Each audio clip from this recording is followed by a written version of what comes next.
Former Police Minister Bheki Cele has wrapped up his testimony before Parliament's Ad Hoc Committee with more bombshell claims and pointed reflections on leadership within the South African Police Service.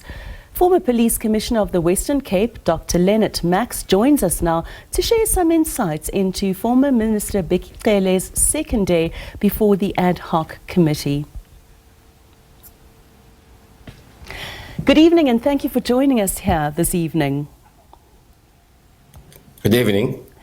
What are some of the main points the former Minister of Police and National Commissioner Bheki Cele made during his appearance, and which ones stand out to you particularly? What stands out for me is the fact that he really came out, guns blazing in defense of the National Commissioner of Police and Lieutenant General Khumalo, as well as Lieutenant General Mkonazi. And, we are so used in this country that the ANC cadres protect each other for the past 30 years. But this time around, there is no love lost between Bheki Cele as well as Mkhunu. And all what Mkhunu used to justify his decision, among others, a political intervention by the president, the word immediately, permission, the organigram, which he says, and as well as work study. Mkhunu used this as reasons why he actually issued a letter to disband the PKTT, the Provincial Political Task Teams. And General Bheki Cele, the former minister, he actually refuted all those excuses which the minister used, and I totally agree with him, because what Minister Cele actually tried to use to justify his decision does not hold any water. There's no legitimacy. There's no reason. There's no relevancy in it.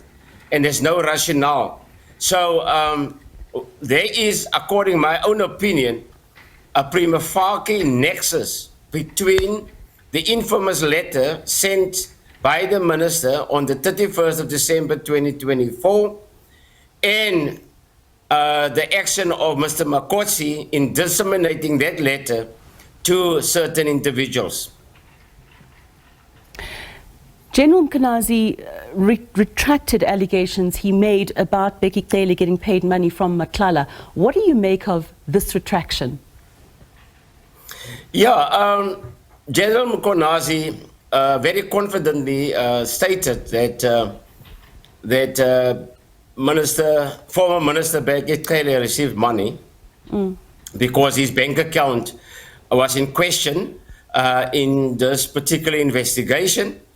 And today, I think it's today or yesterday, that he actually retracted that, and he said that he was informed by the investigating team that there was a mistake with his bank account number, and doesn't belong to the former minister, but belong to somebody else.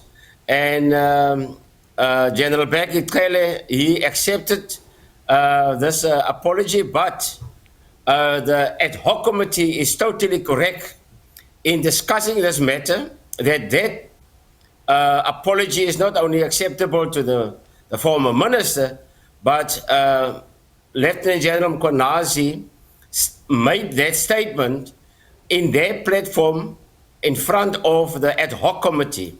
So it is just prudent that he must come to the Ad Hoc Committee and state his case and be subjected to the members of Parliament of the Ad Hoc Committee to question him about this particular error. Mkonazi's also spoken a lot about suspended Police Minister Senzo Mkhunu. What do you think about Mkhunu's response to these claims? I don't think you've got a good case to defend. As I said earlier on, he stumbled about the word immediately. And I think it is becoming a joke now in social media. And also the Ad Hoc Committee uses it as some sort of a slogan that immediately doesn't mean immediate now. It can be sometime in future. The other fact is that the ministers, he put strong emphasis on the fact that the PKTT was as a result of the president's intervention to ensure that there's a good team put together to address this particular killings in the KwaZulu-Natal. Now, that is a political intervention, and he based his action also equal to that of the president as a political intervention which he is entitled to execute. However, what he has lost sight of is the president's intervention preceded a proper consultation process amongst ministers as well as the operational commanders of the South African Police Service. And in his case, there was no, despite the fact that he was invited by Lieutenant General Mkonazi as well as the National Commissioner Mazimola to attend briefings so that they can inform him about the successes and the shortcomings of the PKTT. He refused to attend, and he just issued this letter. So he cannot compare the two interventions as the same. Bheki Cele also threw the spotlight on the safety of investigators. Do you think anything's going to change to make it more safe for them going forward? Yes, let me say, it is a disgrace in South Africa. We read on a daily basis almost of police corruption and how police officers have been suspended for corruption and other crimes and so forth. And here are several police officers who actually do good and comply with their oath they took to serve the people of South Africa. And a very few officers who want to do the right thing, their lives is in danger. It's a disgrace. That police officers who investigate criminals must be protected to do their job, and they can't even trust their fellow colleagues, because according to the latest of the last information which I have read is that a general was at these particular houses where there's one witness, I think is witness A, when he attended a function which he was invited, he and witness B invited to, he attended and he saw a general there.